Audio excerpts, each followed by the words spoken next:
Should take that with you. I didn't know where to put it. Chris is going to keep that on his person at all times. I know, right? In the middle of his talk, he was just going to start commentary. All right, it's a great start to the morning. Thank you all for being here. Rob and I are going to share with you about the history of uplifting athletes and why we are all here today. So the origins of uplifting athletes began at Penn State with a college football player named Scott Shirley.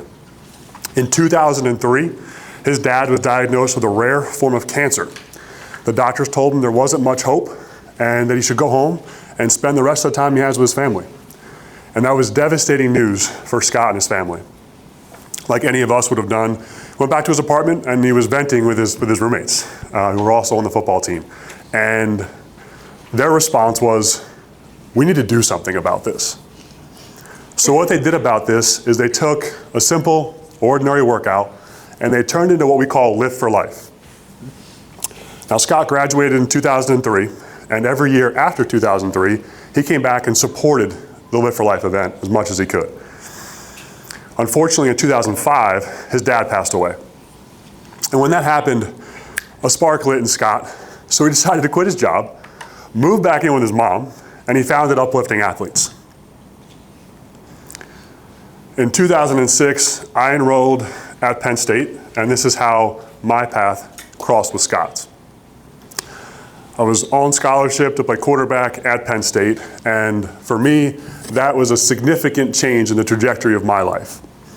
And because how I was raised, I felt like it was my job to pay it forward. So one day I walk into the locker room, and on the dry erase board, there's a message that says, meeting about Lift for Life, and there was a couple of upperclassmen that were leading it, and I wanted to get involved. Little did I know that choice would change the next 20 years of my life. I went on to become the chapter leader at Penn State for 3 years and was able to participate in the first ever Leadership Development Conference.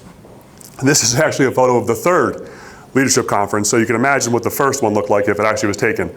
But this is the third Leadership Conference, and it's a starkly different group size of your group photo today. But I was able to attend the first ever Leadership Conference in Penn State. I was able to connect with so many people impacted by rare diseases and to learn the challenges they faced and what we could do to help. On the field, I told you I came in as a quarterback. I got moved to wide receiver in college, and I didn't know what that meant. I didn't know if that was going to give me a chance to go to the next level or not. But I was fortunate to play in 52 straight games. I was named captain my senior year. And through the ups and downs of my college career, volunteering and supporting uplifting athletes was the constant, the thing that made all of it worth it, that I could use all of the ups and downs we get to go through as student athletes to use that to help other people.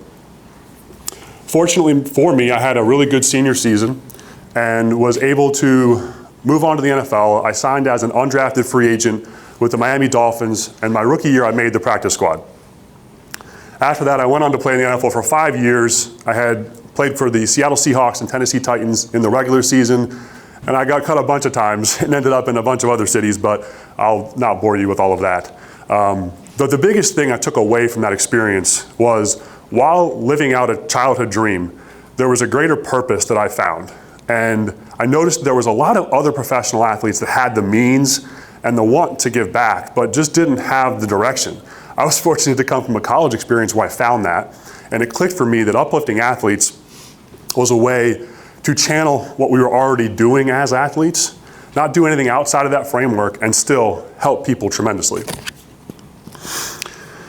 When I got done playing in the NFL, basically when nobody wanted to sign me anymore, I didn't know what to do next, but I fell back to this thing that connected to my purpose, and reconnected with Scott Shirley, and just had recently hired Rob and decided to jump in full-time. So I joined Uplifting Athletes full-time in 2017 and been fortunate to be doing that ever since. And what my story is about is really choosing purpose with your platform. Now, Rob's story is about why what we do is urgent. Thank you, Brett. Excited to be here with you all and kind of share why I'm here, how I got here. My story starts at Syracuse University. I am the one on the right side, if you can't tell. I got to Syracuse, and like Brett, was offered a scholarship to play football at Syracuse, and it was a dream come true. I was happy to be there, thrilled at the opportunity to play football, earned the opportunity to start as a true freshman, and ended up being a freshman All-American after my first year. At that point, I realized that this was something that I could potentially do for a career, and so every decision I made, everything that I did on campus was with the thought that the NFL was the end goal. And as my career progressed, that stayed on track. And I remember heading into my senior year, if I really just had to continue to do what I had already done, and my biggest concern would be what NFL team do I end up playing for. As my senior season progressed, things didn't really go as I had expected. Performed pretty well on the field, but something didn't feel right. I didn't feel like myself. And I had symptoms kind of throughout the year. They worsened as the year went along. And by the time we got to the end of the year, it was just before the last game at Syracuse. It was Thanksgiving morning, 2010. I'll never forget. I woke up, hadn't been out the night before, hadn't done anything that would really precipitate the physical response that I had, but I woke up and I was vomiting, I was sick, and I couldn't stop throwing up. And I remember in that moment having this internal intuition that something wasn't quite right. A very scary feeling of your body telling you that, hey, there's something wrong here. As the day went on, I started to feel a little bit better. I ended up playing in that final game on Saturday. Did not have a good game. I started having some challenges with my coordination and sensitivity to light. That following Monday, I went and met with the team doctors, and they essentially wanted to start ruling some things out. They sent me for an MRI, went to the doctor, got the MRI, and when I met back with the team doctors that evening, they had told me that they had found a large tumor in my brain. And you can see there, it is quite significant. It did take up a quarter of my brain. And the gravity of the situation really hit me when I first saw that MRI. I was actually flown home here to Philadelphia. I spent my 22nd birthday, December 13th, 2010, in the hospital just a few blocks from here at Jefferson University Hospital being prepped for a craniotomy. I had brain surgery the next day, and 6 days later I was diagnosed with a grade 3 anaplastic astrocytoma. It is a rare and aggressive form of brain cancer. That day, my parents were pulled aside and told that I likely would not see my 25th birthday. The 5-year survival rate in 2010 was about 15%. So I sat there and had this moment of my biggest concern being, what NFL team I was going to play for, and in a matter of hours, it went to if I was going to live and if I was going to wake up the next morning. And I remember going through this time in my life, and it was by far and away, the biggest physical, emotional, and mental challenge I've ever experienced. And I would go through, over the course of the next 14 months, my life limit of radiation, 18 cycles of chemotherapy, and I came out of that on the other side, thankfully, in 2012. Definitely a different person, definitely a different perspective. And that's when I received a call from one of my teammates at Syracuse. Sam Rogers called me, and he said, hey, I would like to start the Syracuse chapter of Uplifting Athletes in your honor. And I was like, that sounds awesome. And as I learned more about the organization and the mission, I fell in love with what it did. I fell in love with the work that it did. And over the course of the next 4 years, I volunteered. I would speak on campus. I'd go back and talk to the team. I would do whatever I could to give back. And I remember meeting with Scott Shirley, our founder, in 2016. And I asked Scott, I said, hey, is there any way I can do this full time? It feels like it's a calling for me. It's an opportunity for me to take these challenging things that I've been through and apply some purpose to them and basically give back to a community that I felt very close to. And so when I joined Uplifting Athletes in 2016, Brett was starting to step away from football, and that's kind of where our worlds collided. And we met for the first time,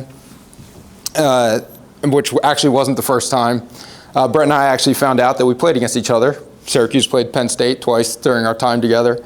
I like to not bring it up too often because it did not go well for Syracuse, but we did have that in common, and it was almost serendipitous that we were back together, kind of in a new way with a new purpose and a new goal. So Rob shared how our worlds unexpectedly collided through college football, but we soon realized while working together at Uplifting Athletes is that our worlds were destined to collide, to use our lived experiences, to use our passion for sports to help people impacted by rare diseases. So from 2017 until now, we've continued the foundation that Scott built and tried to grow the opportunity. What was just in college football now represents 7 sports across fall sports. And the room is packed with all of you today in a much bigger setting than some people many years ago could ever imagine. And what comes next is dependent upon all of you. It's important to note the position of student athletes in the 23-year history of Uplifting Athletes. This organization was started by student athletes. Uplifting Athletes is led by student athletes. And you, as student athletes, have the power to change the world. Andrea started this conference talking about how Uplifting Athletes serves the rare disease community today, tomorrow, and in the future. And I think it's really important for us to really hone in on the fact that the experiences like you were a part of last night, serving the rare disease community today provides those moments of joy and humanity to those people going through an extremely challenging time. When I was with my teammates, I didn't feel like a cancer patient. I felt like I was back with my brothers. Being able to do those things like throw out the first pitch in a game, drop a puck at a hockey game, it's those moments that give you that moment of levity away from the daily chaos and things that are completely overwhelming otherwise. So that's why we do those experiences. I stand before you as living proof of the worthwhile investment in research that we do through the Young Investigator Draft, serving researchers and discovering the treatments of tomorrow. And the future is literally sitting here in this room with all of you. How you guys decide to use your platform with intention will ultimately decide the success that we have as an organization. And so we want to thank you all for being here and being a part of this weekend.